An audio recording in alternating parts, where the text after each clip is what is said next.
मेरे देश की महान संस्कृति का गौरवगान करते समय मैं आंखें नीचे नहीं करता हूं, आंखें मिला करके दुनिया से बात करता हूं। आप ही की परंपरा है। मैं तो दुनिया में जाकर के सिर्फ आपके पराक्रमों के गीत गाता हूं।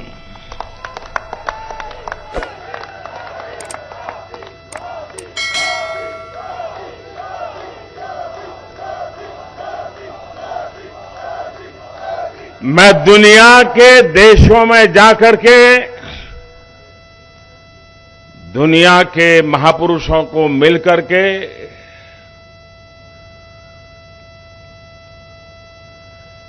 हिंदुस्तान के सामर्थ्य की बात करता हूं, हिंदुस्तान की युवा पीढ़ी की टैलेंट की चर्चा करता हूं और अवसर मिलने पर भारत कैसे खिल उठता है, भारत के नौजवान कैसा पराक्रम करके दिखाते हैं, ये बात मैं दुनिया में जाकर के बताता हूं।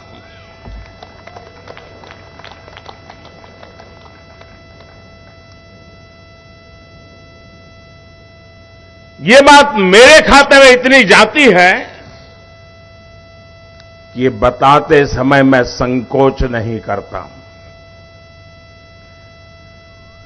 मेरे देश की महान संस्कृति का गौरवगान करते समय मैं आंखें नीचे नहीं करता हूं, आंखें मिला करके दुनिया से बात करता हूं। 40 से अधिक महत्वपूर्ण लोगों के साथ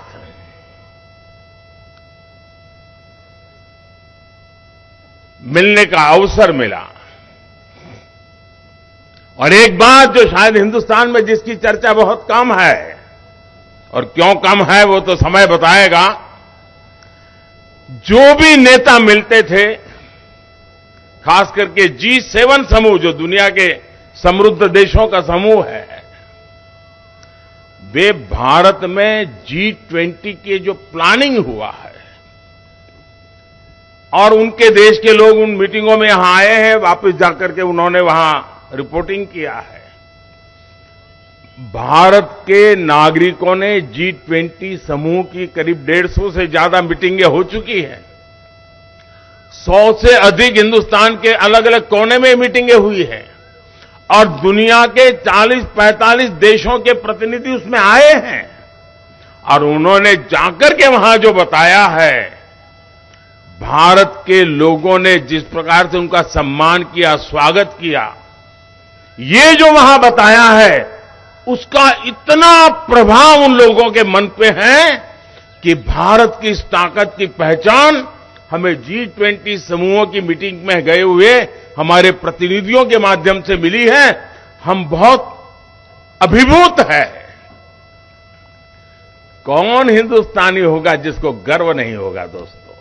हिरोशिमा की धरती, जहां पर मानव संहार का भयानक घटना घटी थी,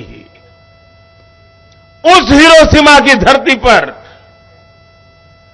जब पूज्य बापू की प्रतिमा लगती है, शांति का विश्व को संदेश बड़े गर्व के साथ हम पहुंचा पाते हैं। जी, मेरे लिए गर्व की बात होती है कि जापान के प्रधानमंत्री जब भारत आए थे तो मैंने बोधि वृक्ष का एक सैंपल उनको दिया था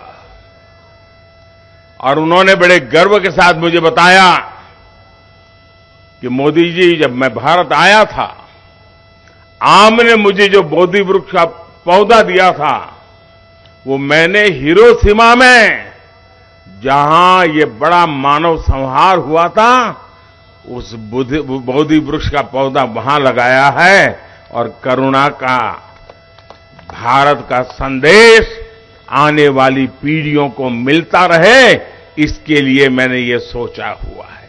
देखिए कितना गर्व हो रहा है।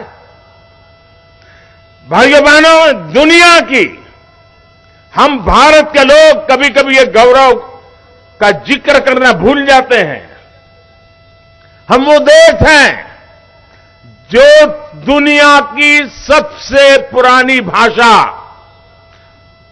मानव इतिहास की सबसे पुरानी भाषा तमिल भाषा, ये हमारी अपनी भाषा है, हर हिंदुस्तानी की भाषा है। ये दुनिया की सबसे पुरानी भाषा होने का गर्व है। और जब मैं पीएनजी में वहां के गवर्नर, जिनके पूर्वज भारतीय हैं, उन्होंने तमिल भाषा का महान ग्रंथ तिरुकुरल का पीएनजी की भाषा में भाषांतर किया और उसका लोकार्पण करने का मुझे सौभाग्य मिला। आप कल्पना कर सकते हैं कि हिंदुस्तान की इस महान विरासत को आज दुनिया कैसे पूजने लगी है।